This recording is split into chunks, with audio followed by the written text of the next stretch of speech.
Hello, beautiful people. This is the Inspiration Trilogy, and my name is Marika Gare. I'm your host for today. And today we have the wonderful guest, Peta Crogan from Zanti Ayurveda. I hope I said that right. Hello, how are you? I'm very well, Marika. Thank you for having me. This is such a pleasure. Oh, it's lovely to have you. Look, I guess we'll start with a little bit about who you are as a person, your life experiences, and what led you down the path to Ayurveda. Oh, wow. So great question. And I have to try and condense this because it is a bit of a long story. I'm not a sapling young child. So I started out I started out in medical research, specializing, in fact, in pathology and oncobiology. So the study of cancer and disease processes that lead to that. And I really quickly found myself in a work environment that involved using DNA denaturants and cancer-causing agents, as well as killing animals in order to complete my research, which, as much as I grew up on a farming background, that was different. We loved our animals, and it wasn't the same. And I guess I was one step removed on the farm. I didn't have to actually do the killing, whereas in the lab I did. And I very quickly found myself wondering what I'd just spent 5 years studying. So there opened a bit of a journey where over the next few years I looked into primary and high school teaching. I started a teaching degree. I looked into interior design because I figured I'd always wanted to do that as a kid. I eventually got a fantastic job in fertility assistance, assisted reproduction. So that's the fertility centres, a fertility centre here in Perth, and loved that job because it was beautiful and clean, and it was so clean that we couldn't use any makeup. We couldn't have scented deodorant or shampoo. We had to change into special scrubs that had been rinsed twice because we couldn't have any chemicals going on to those zygotes, the sperm and the eggs, because they were so sensitive. And then that education started me down the track of understanding that if our zygotes, our cells inside us, are so sensitive, we've got to be a lot more careful about what we put on and into our body. So that, and children are a lot more sensitive to things too, and we sort of get, I guess, conditioned to it as we get older. But there does become an element of suppression as we get older. Yeah, definitely. But there is a cumulative response as well. And then that job fell away when GST affected the company, and a number of staff were laid off all at once, myself included. So I then was looking for what to do next, and I found naturopathy. I just started my naturopathy studies, absolutely loved it, thought I'd found my thing. It was the opposite end of the cancer studies. It was how to prevent all of that stuff. And then children came along, so I had to stop my studies. And when it came time again to resume my studies, unfortunately, that college had disappeared. So, as much as it's so needed, the college wasn't able to keep funding going and keep their business going. So I went looking for another college and came to a talk about Ayurveda. And in this talk, I learned that 5,000 years ago, they knew the difference between an artery and a vein. They knew that an artery had 3 layers of muscle and a vein had 2, whereas now it takes us our best microscopes to be able to see that. 5,000 years ago, they knew that. Some of our ancient cultures have such intense knowledge, and we kind of look back and see them as quite primitive. I mean, obviously, the Egyptian cultures and there's other cultures, there's a different sort of things, but it's fascinating how much information they had, and then it's like there was a period where we just lost it all, and then it's so interesting, and we can see that playing out even in the last 100 years because but going back to my story, that encompassed all the scientific knowledge that I needed, the research and the scientific background and nitty-picky, all the way through to the witchy-woo in me that loves crystals and aromatic oils and different colours. Ayurveda takes into account the colours that we choose to wear and colours that are good for us at different times and seasons. So it's a very, very intricate and wide science. So yeah, basically that's how I got here, through a series of mistakes, which I guess the universe would say is exactly the right Exactly. journey that I needed to got take. this wealth of experience that's led you towards this path, that's given you even greater knowledge to kind of provide for people. So for those who may not know much about Ayurveda, I never say that right. That's fine. And sometimes I actually, oh, Marika, sorry to interrupt. Sometimes I actually say to people, if you're really struggling, think about the sentence, are you better? Oh, okay. Are you better? Are you better? Yeah, so that might help you. Yeah. Okay, so tell us in a little bit more detail about what it entails, and I mean, there's so many different parts, so it's quite complex. But I guess in the best way, how would you explain it to people? Okay, so in the very simplest of explanations, I say that this is an ancient Indian health practice from India, and we call it the mother of all medicine because this living health system has been in practice for over 5,000 years. Yeah. We say living because it has continued to be in use for all of that time. So that's a long time to have proven that it's tried and tested, and it actually predates written words. So the original Ayurveda was passed down by story, in kind of clan and tribal existence. So follows the path of human development. Yeah. And the word Ayurveda actually translates to Aya meaning life and Veda meaning book or knowledge. So it translates to book of longevity or science of life. Yeah. And we have the book of life right here. Wow. That's so interesting. And so I guess from my sort of understanding of it, so like I said, there's different complexities, there's so many different things that come into play, but it's the belief is that the body has 3 different doshas, which is, I guess, in some ways similar to chakras. And for those people who may not understand what a dosha is or know what a dosha is, it's a way people's personality, their physique, there's a whole range of things that go into determining which is their dominant dosha. Is that right? Yes, that's right. Dosha. Do we all have all 3 and then one's dominant? Is that how it works? That's the basic basis. Yes. So dosha in Ayurveda, the word translates to fault. So the first thing I usually say to people is, please don't do the grass is greener thing and think that you want to be a different dosha, because you are what you are. And as soon as you learn a little bit more about yourself and where you sit, you can understand your own tendencies, your tendencies to imbalance, and your sensitivities. From there, you can live a much healthier life of self-acceptance and wellness. And likewise, you can expand your love for other people as you can see their imbalances playing out and affecting their behavior, for instance. But yes, basically, dosha is a categorizing system, and everything that exists in nature, so everything that is natural, formed by nature or grows, has dosha, all 3 doshas in it. And those 3 doshas are Vata, Pitta, and Kapha. Vata being ruled by ether and air, so it has those qualities: cold, dry, rough, easily movable, changeable, can be very expansive, off into the ether. And you might know people whose brains seem to flit here and there and go off into the ether. And they're probably Vata dominant or Vata dominant mind in that moment. And then we have Pitta, which is ruled by fire and water. So I think of Pitta a lot more like lava, being hot and heavy and flowing and a little bit oily and has a smell. And then if I just back up a little bit, the Vata dosha is dominant in the 3rd stage of life. So that's generally after around 50 for most people. The Pitta stage of life is dominant from adolescence. And I just find this so funny because we're thinking fire and water, we're thinking lava, we're thinking hot, oily, smelly, can be critical, fiery. Can be angry, can burn through, can be red.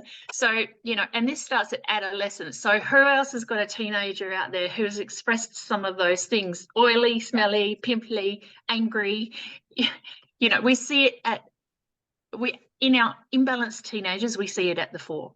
But Pitta is also the time of intelligence, rules intelligence of every cell, and rules our time of ambition, creating the home and creating our career. And then Pitta, as I said, is dominant in that middle stage of life. And we'll also recognise that Pitta is dominant in summer. Yeah. Yeah, it's that time where you're really productive and driven. And a Pitta increase can show up in people being more critical and so driven that they start to burn themselves out and perhaps have really fiery and pointed criticism of other people that can burn bridges. So if we're thinking about, you know, dragons setting off their fire in the wrong direction, that could be a Pitta imbalance. Yeah. And then we have the Kapha. Then we have Kapha, which is dominant in the first stage of life. And Kapha is more juicy, it's earth and water, it's heavy, it's sweet. Earth and water are the elements which actually make the flavour of sweet and the expression of joy. So if we think sweet and joyful and we're thinking squishy babies, they all kind of go together, right? Yeah.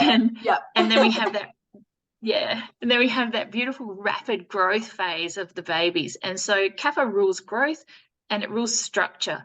And so if we're thinking in, you know, older people like myself, no longer a baby, we're thinking of the lubrication between our joints, the cell walls, the boundaries that we put in our time and life, the structure we put in our life, those kinds of things.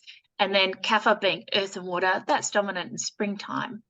So when we've got that wet earth and that luscious growth happening, we can see Kapha all around us. Yeah. Wow, that's totally fascinating. I love learning about it, and hearing your view on things as well. So tell us a little bit more about, because I understand, like, apart from the doshas, when you're, I guess, how do you kind of approach things? So when somebody comes to you with an illness or something that you would see for yourself is probably a certain dosha being more dominant and where things might lie, but it's not just your physical ailments, it's also your personality, your inside and outside influences. So Ayurveda, my understanding is it's kind of mind, body and spiritual. So it's got everything encompassed within it. It's not just physical, which is where all the ailments come from, which is where I guess you kind of start with things.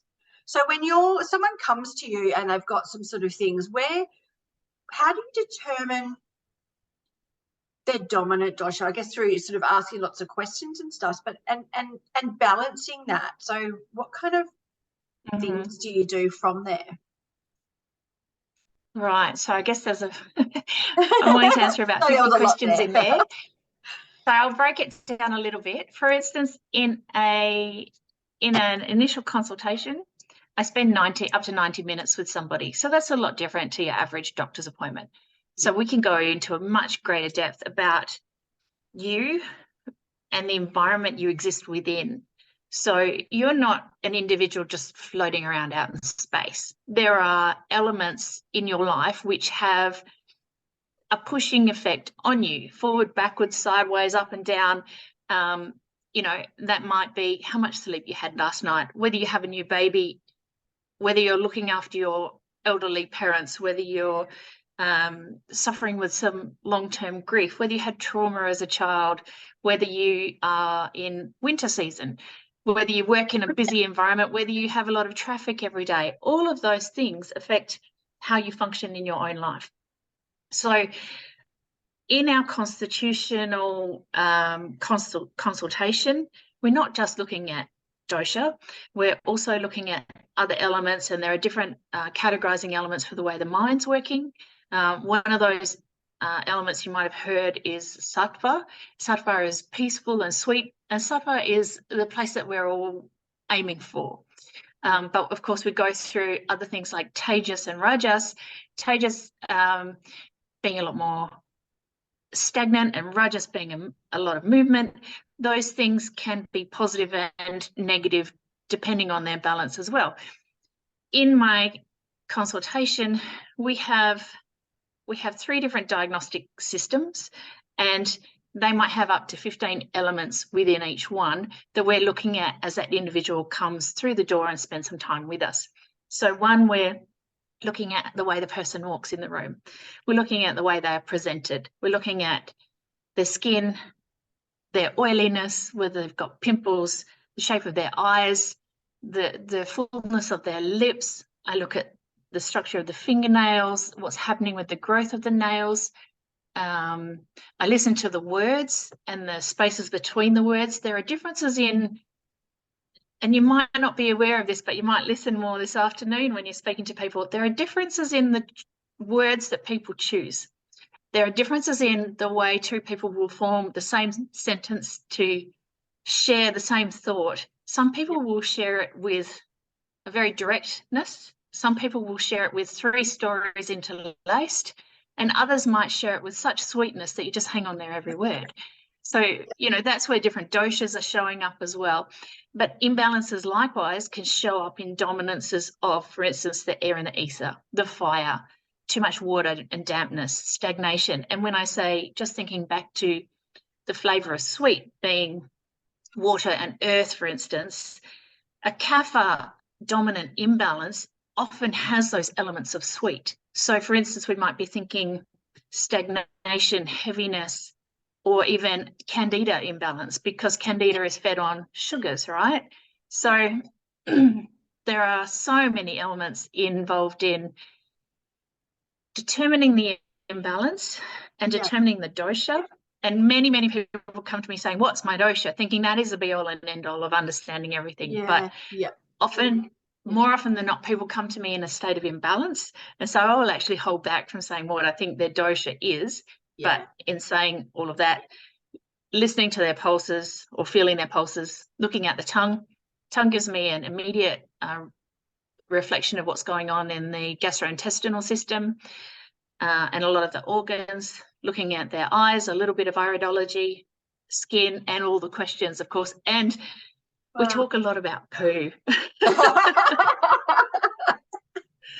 A lot. So nothing's off the table in an Ayurvedic consultation. It's honesty, it's come as you are, and pretty much lay it all out there. Yeah, well, look, if you're really looking to sort of to help yourself and change things and become more balanced, and I guess you do need to cover everything. Yes, I think my toddler's, well, he's not a toddler anymore. What am I saying? My son's 5, but he would find that quite amusing, you know, at that age where they find all that stuff quite funny. Oh, there's a 5-year-old in all of us, right? You shouldn't say that on the podcast, but anyway. Okay, so, and it's a really personalised service, obviously. So it's really unique in that it's not like a normal doctor would do, or physio, or any other sort of, I guess, profession, and they're focused on one thing. It's it's your physical, it's your mind, it's the way you view things, it's your environment, it's your, when you're going back to, you said childhood experiences. So is there a belief that there's ailments that can sort of accumulate in your body over time and still be sort of there causing issues? I mean, I know there's on a cellular level that can happen, but I guess on Ayurvedic level. Oh, you better. Yeah. And you know, as soon as we start worrying about how to say anything, it gets worse, right? It's like looking at someone and going, I'm sure that's Jenny, and thinking, Paula? Yeah, we put pressure on ourselves. So I guess my question is, how do you pick up things from the childhood that might be sort of clear to you within the body? How does that come out? In all honesty, that can be a little more difficult, and we may not get to that point until working with a client for some time. And in fact, the way that those things usually come up is some sort of mental, emotional block, which we all experience. For instance, you know, I was expressing to somebody even this morning that I was feeling a little bit fraudulent in my own business because my habits at the moment are a little bit out of balance. So my body feeling is a little bit lower. My energy is a little bit lower than I would like it to be. And I have just been sick for a few weeks in May. So coming off all the back of that, my mental state is a bit lower than I would like it to be when coaching other people. Yeah. So that may or may not be the fact that I keep hanging on to that feeling that I'm not good enough, may be programming that we all live with in this Western society. Yeah. Or it may be something that happened. Yeah, absolutely. Or it may be that something happened as a kid, which if I were to revisit that memory now as an adult, I would see it differently, and I may be able to cut that cord. Generally in Ayurveda, in all honesty, we don't go into so much of that because we're dealing with gut and digestion and balance. But in saying that, Ayurveda says that all disease begins in the mind, and that is either through incorrect beliefs, and that's where those traumas or improper, outdated beliefs might be affecting how we behave, or improper use of our senses. So that might be things like being at a rock concert and it being too loud. We might have some symptoms afterwards, you know, ringing ears or a headache, or staying up too late at night, which most of us do because we're living in a lit up electric culture rather than circadian rhythms and moving with day-night cycles. So that is improper use of our senses. So what do we have? Improper beliefs, which lead to wrong choices, improper use of our senses, and the other one is resistance or wrong choices anyway. So that might be where we know we should have a carrot, but we just want chips. Or you have going through a bit of an emotional time. Mainly a lot of us do, sort of, especially as women, we do a little bit of comfort eating. I know that was my treat for a long time, especially after having my son. I was so exhausted. When I finally got him to sleep, I'm like, I'm going to treat myself with like chocolate and all the things that I'm not supposed to have. That's really interesting, because we say that there are tastes, in fact, that balance those out of balance elements. So being exhausted and after childbirth, all women are drastically increased in their vata dosha. So they're empty. They've gone from very full and kapha with that baby and all the liquid inside them, and you would even be more oily and all of that, to empty, having a baby, all of that fluid is gone and you're being depleted. You've created a new human, and then you're breastfeeding or still bleeding or still getting up through the night. So your vata is getting increased and increased, and most of us don't get the nutrition and nourishment we need at that time. So then we do crave things like the balancing taste in that increase in vata is sweet and salt, and the balancing, the opposite of all that airiness is actually warm oil. Antidote is warm oil. So you're looking for the fats. You're looking for the fats to be inside your body. You're looking for the sugar and the salt. And of course, where are all those flavors found? You know, chocolate chips, a Macca's burger with a thick shape. You know, it's all there. Unfortunately, in those foods, we're not getting the deep nutrition that we might get from a plate of leafy greens under an egg and some salmon, which is going to give us magnesium, which is going to settle the nervous system, some protein to build new cells, and breast milk and that kind of thing. And then, like I said, that antidote, that self-massage or getting a massage from somebody else with some organic black sesame oil, high in calcium and magnesium, which both settle the nervous system, relax the muscles, and settle all 7 tissues in the body, settle and nourish. So it makes a lot of sense that we go to those wrong foods. Our body's looking for something, we're just not quite finding it. And I guess that's my role. Even when a lot of people use salts in the bath, various sorts of salts. I like to use Himalayan salt. So is that not necessarily a good for different body types? Look, it can be great. Sorry, go on. No, I was just going to say, what would you recommend? Look, when I do recommend a magnesium salts bath, so magnesium salts would generally be your Epsom salts or, you know, your bath crystals. However, that is a magnesium oxide form, which can cause a little bit of bowel clearing, can work as a laxative. We generally, it's relaxing at the time, but can be a little bit stripping and dry to be doing more than once a week. If you're doing it once a week, it's going to be perfect. If you're doing it, you know, once a month, beautiful. But perhaps then you might be adding in a little bit more magnesium-rich food into your diet. And like I said, the sesame oil, you might do that before or after getting into your bath so that you are laying on that nourishment that your body's really craving. Meanwhile, that Mag Ox or the Epsom salts or your Himalayan salt and good salts like that, your Celtic salt, generally salt which is unrefined has minerals in it. And the darker and wetter it is in the packet, it has more minerals in it. So there is some nourishment and nutrition in there. Yeah, but it can be a little bit drying and stripping. Yeah. Well, there's so much complexity to it, and it's so fascinating, and a lot of it really resonates with me, and things that I've sort of noticed throughout my life and my own health as well, and that of my sons too.